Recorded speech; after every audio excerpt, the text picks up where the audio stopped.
मेरे प्यारे भक्तों, आज हम आपको एक वर्णन कराने जा रहे हैं जिससे सुनने से आपको पारिवारिक जीवन में उन्नति तथा सुख संपत्ति का मार्गदर्शन होगा।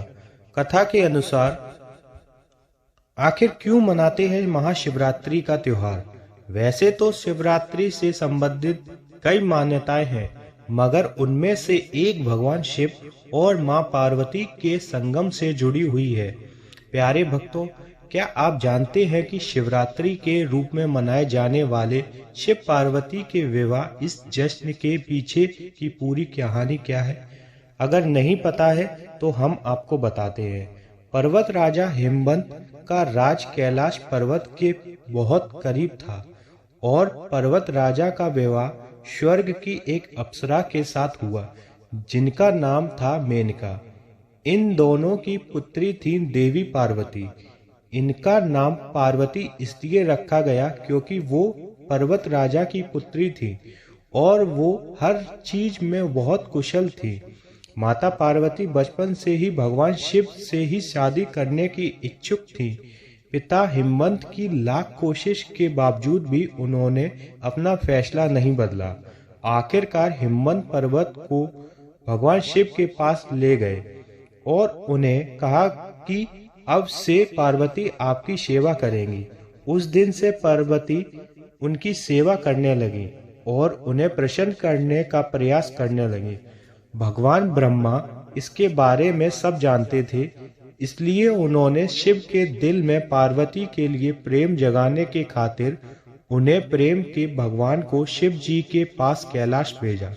वहां वो देखते हैं कि शिव जी का ध्यान मग्न है।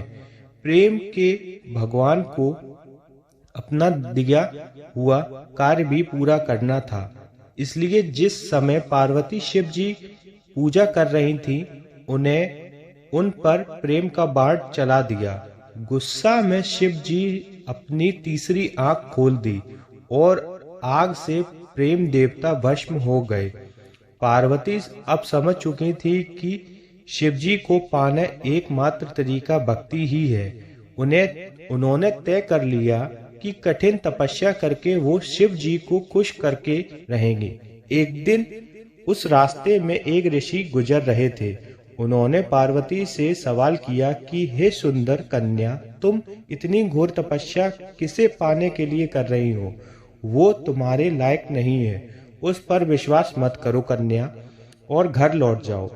शिव के बारे में यह सुनकर पार्वती माँ को क्रोध आ जाता है और कहती है कि उन्हें उनकी तपस्या करने दें।